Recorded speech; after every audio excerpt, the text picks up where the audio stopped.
Cette fois-ci, ils étaient seulement 2 à l'arrivée de cette étape à Méribel. Oubliez la frustration de leur défaite à Mende sur le Tour 2015 lorsqu'à trop se regarder, ils avaient fini par être battus par Cummings sur la montée Jalabert.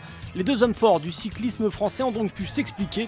Bardet semblait le plus frais dans cette dernière ascension, mais le plus puissant sur le plat dans les 200 derniers mètres était bel et bien Thibaut Pinot. Un joli doublé. Romain Bardet, lui, se console en montant sur le podium du général.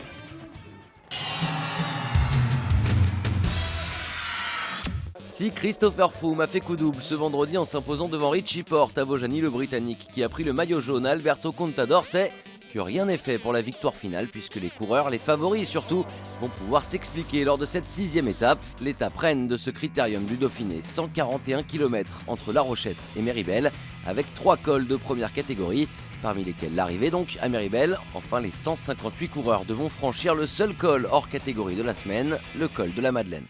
Ils sont nombreux, une trentaine, à s'échapper dès les premiers kilomètres. Dans ce groupe de tête, on retrouve certains grimpeurs distancés au général et en quête d'une victoire d'étape comme Thibaut Pinot ou encore le maillot à pois Teclé et Manotte.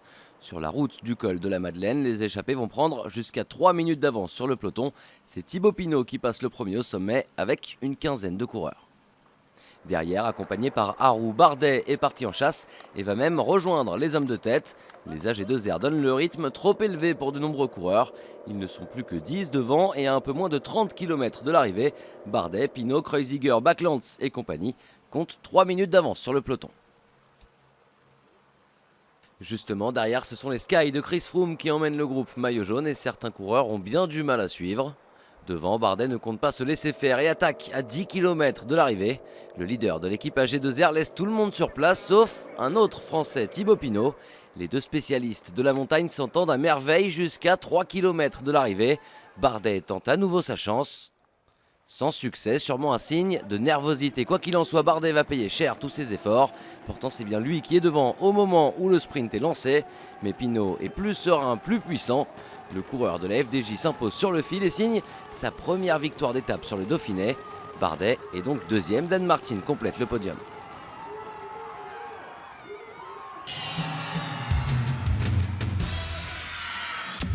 Ouais, ça reste fantastique, on a